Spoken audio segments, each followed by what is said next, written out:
Rob's Child here. Welcome to Chapter 30 of Security Analysis. Nothing I say is investment advice, and I have no intention to replace the contents of this wonderful book, but to supplement them, open them up for discussion in modern times.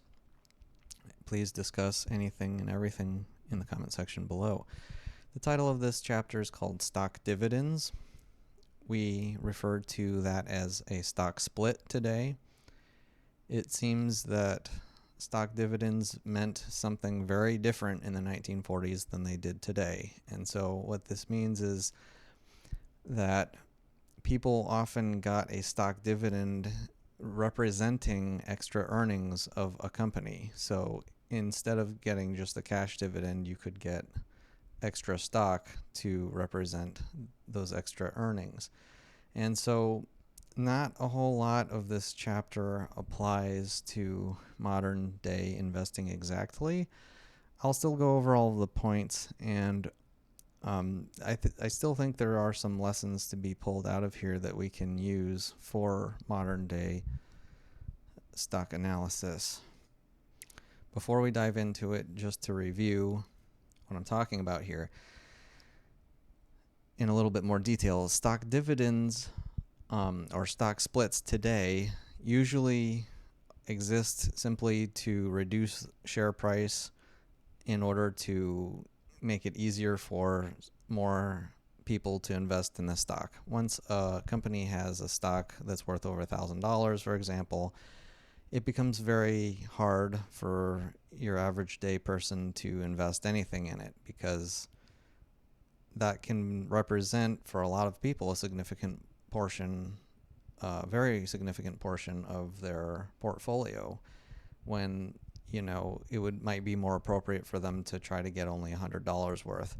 And although fractional shares exist today and are becoming more popular, they're still not available through all brokers. And so we still use stock splits today for those purposes. And they don't represent today kind of what they used to represent, which was excess earnings.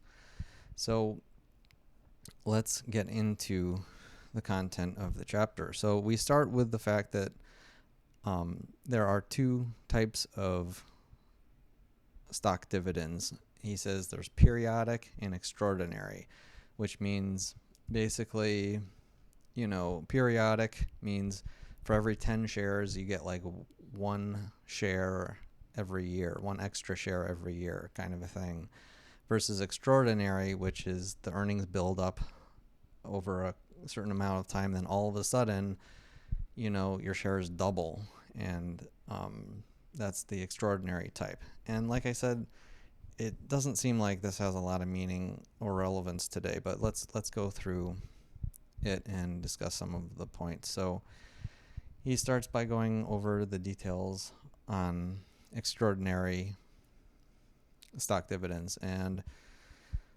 so he does say right here, similarly to what modern day stock splits are used for, how it lowers the total cost of per share to make it easier. It makes it more liquid, so people can, go in and out of it a little bit more easily, especially the little guy. So one other point to bring up here that comes up in the chapter is par value of stock. Most companies today have their par value of the stock being like a penny or less than a penny, or zero par value. I think that that's actually a possibility now too. And back then, par value used to mean that if the company wanted to sell more stock, the par value was the minimum that they were allowed to sell that stock for.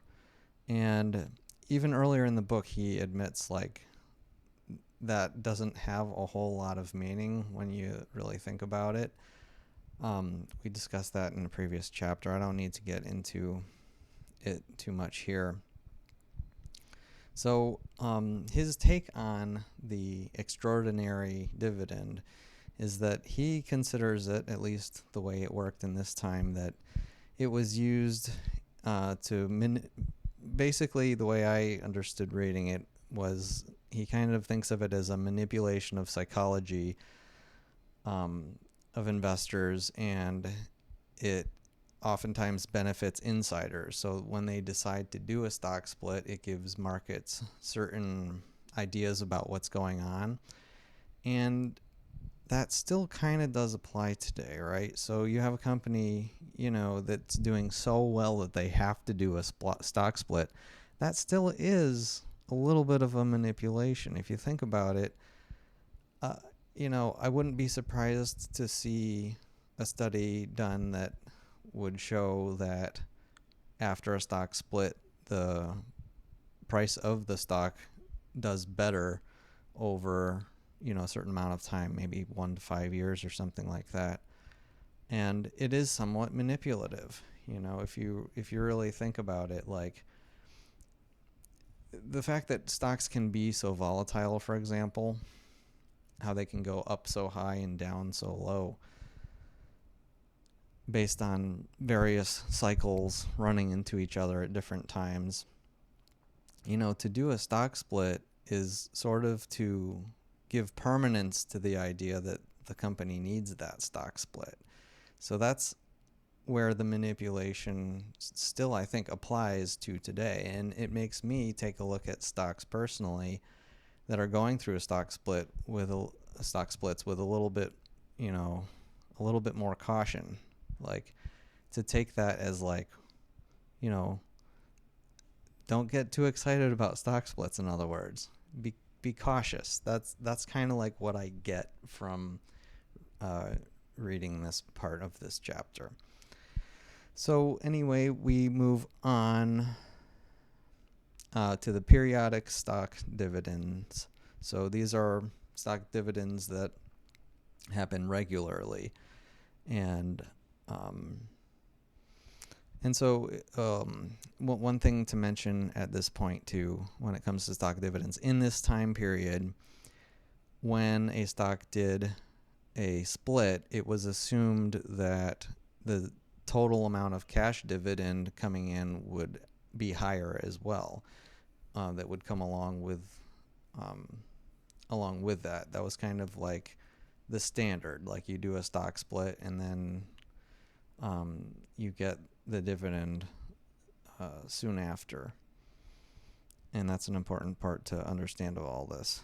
So anyway, the periodic stock dividend, he considers this to be a much better practice because it's less manipulative.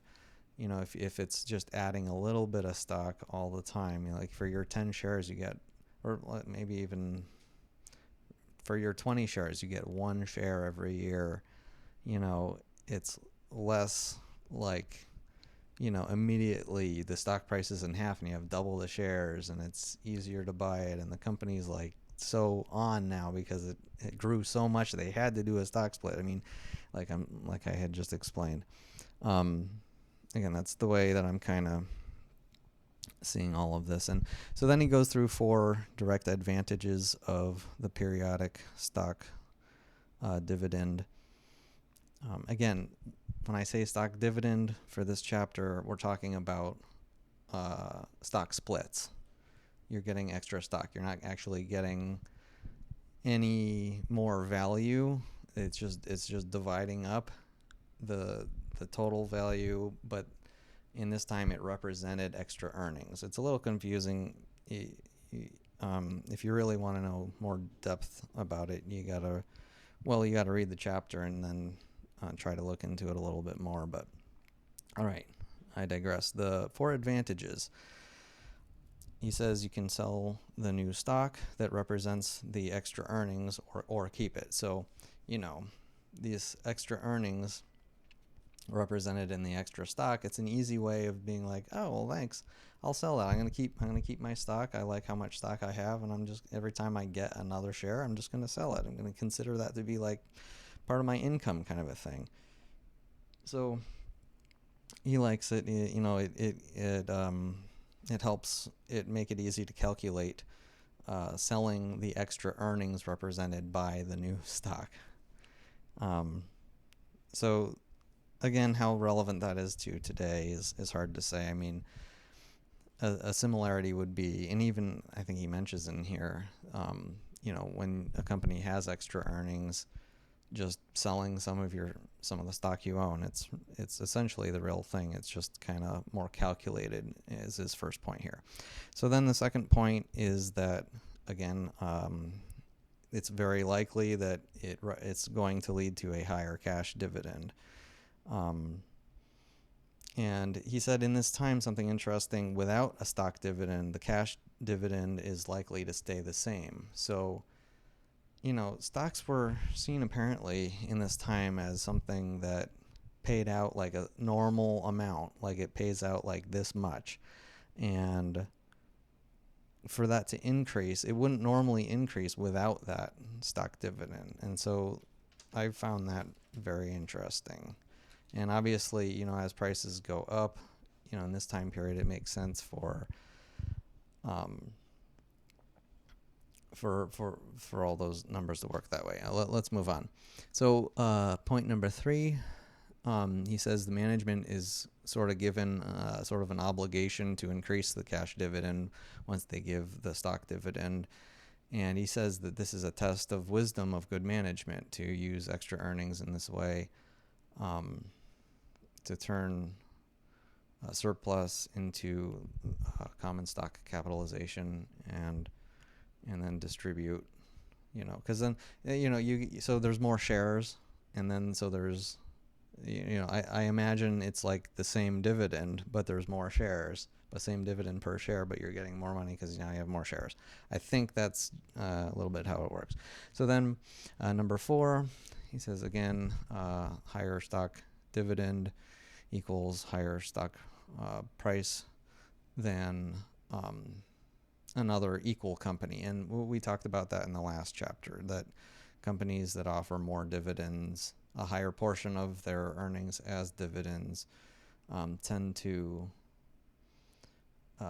sell at a higher price because the money is flowing. The shareholders are getting something, and so you can see how all that fits together. All right, and then we go into a little section. He mentions about 1923 until the Great Depression,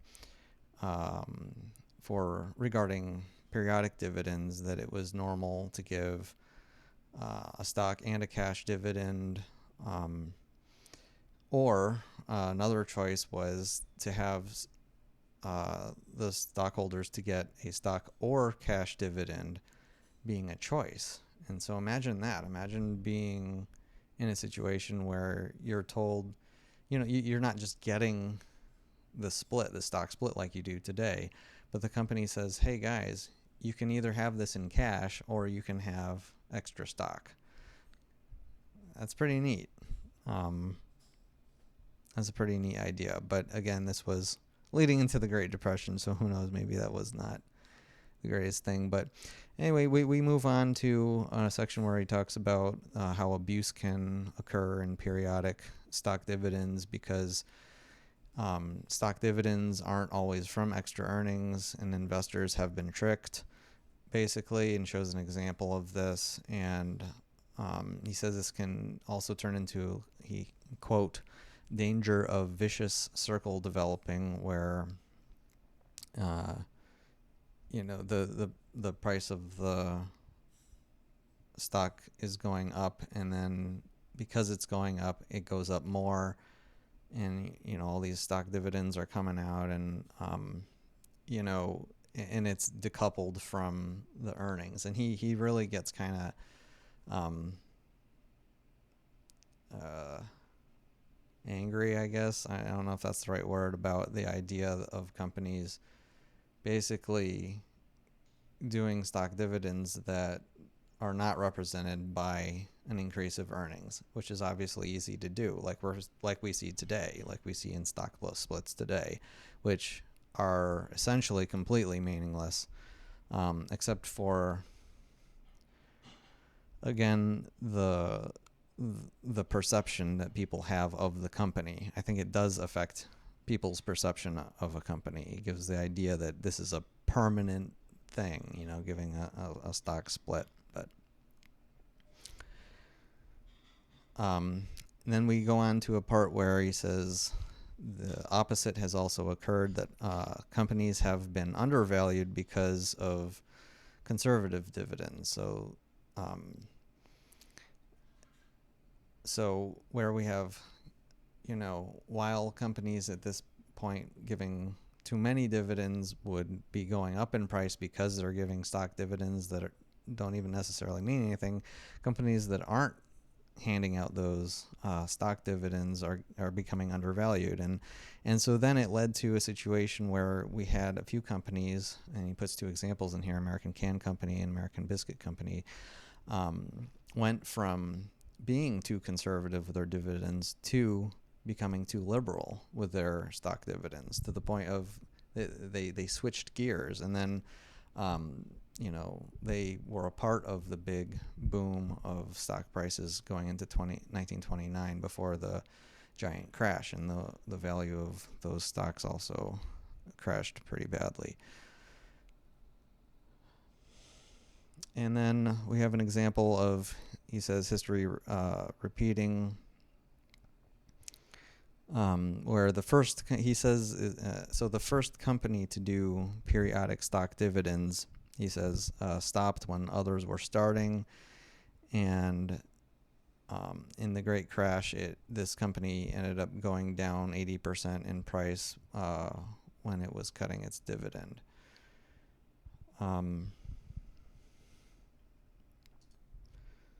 Sorry, that might have been a little confusing. So the history repeating idea here was that there was, he talks about a specific company, the North American company. When they started their periodic stock dividend policy, it was the same time the first company had abandoned it, and then 10 years later they abandoned it because of the disasters that happened. And so I wanted to discuss in this part some bigger modern implications of how that applies to today. I don't remember what was going on in my brain, so we can leave that part out. So we're going to move on. We're going to try to get through the rest of this. Oh yeah, there's not much left in this chapter. So next part is criticizing companies that are paying out stock dividends that are worth more than earnings. He says this multiple times. I mentioned it in this video just a little while ago. And so again,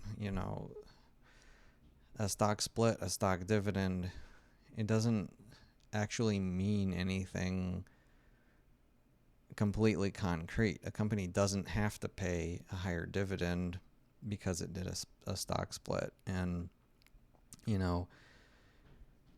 people had gotten used to seeing stock splits and it representing that the company had more earnings and was going to be paying out more of their earnings in dividends, but they don't have to. And so again, it's all manipulation, and then he goes on to also criticize companies using their subsidiaries, the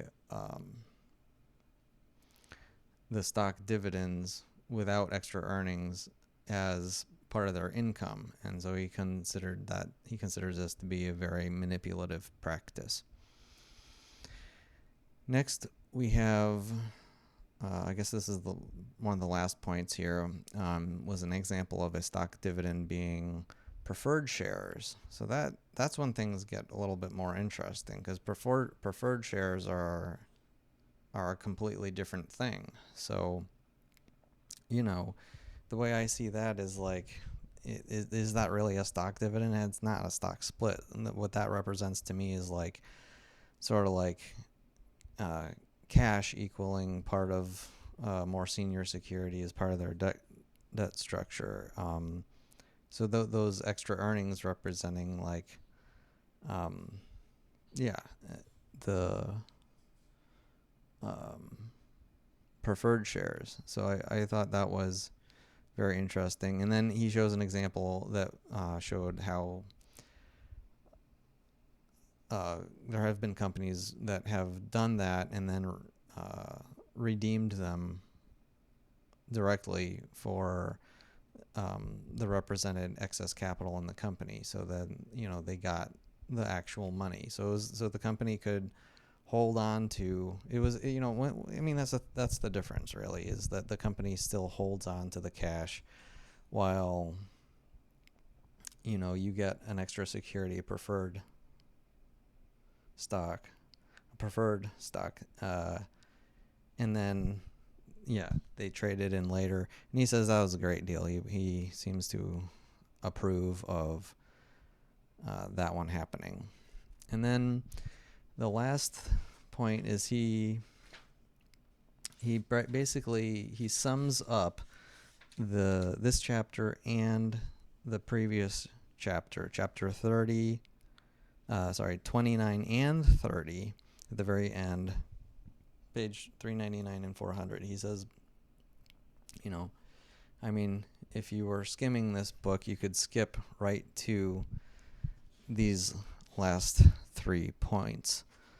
I was going to quote the full points in this video, but assuming you have the book, you should read it yourself.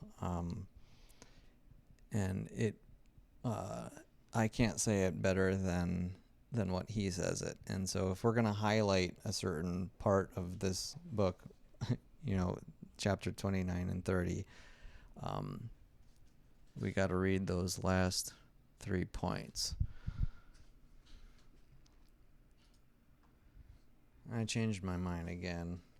Sorry, I just have a pause button. I'm not going to edit these videos. It's too much work for now. All right, so the first point that he makes out of the 3 main points that we get out of chapter 29 and 30 is that if a company is going to not pay out the extra money they have available to pay out, he says it needs to, quote, be clearly justified to the stockholders. And the fact that they're holding that money, it really needs to very clearly represent how the stockholders are going to benefit from the company holding that money. It's like, because like I've talked about in the last video, if you remember, that money that the company has, you could have that in your pocket. You could be buying treasury securities at guaranteed interest rate. Like, what is the company doing with the money that I am supposed to get? So the stockholders really should be a part of that process. The company, they don't do this. They still don't do this today. Companies have excess earnings that they don't pay out, period. And stockholders don't necessarily benefit from that. And it's a problem. So if you find a company that is really good about that it's like, that we count every penny is like yours, and if we're going to keep it, you're going to benefit from that, and it's a clear plan. We know what we're doing. So, so that needs to be a part of it. And then he says, if point 2 is that if they have to keep that extra money and they have no choice because of the rules of the company, like they'd be bankrupt if they don't have enough capital or something like that. He says it needs to be in the book as reserves and not surplus profits. He doesn't like the idea of companies just having surplus profits to be like, yeah, we got this money that we could give to the stockholders, but we're not gonna. That's kind of, I think, what he's thinking. Like, he doesn't like that. And then third point being that that stock splits. I think what he's saying here is that the earnings need to be turned into stock dividends. and represent that. I mean, again, like all of this, all of that point is a little bit of a moot point, I think, in modern day investing. But that was chapter 30. That was the end of part 4. Next, we go into part 5, where we look at the income account. And so I'm excited to get into that part with you next time. Hope you enjoyed this episode. Keep on rating, and see you next time. Rob Child.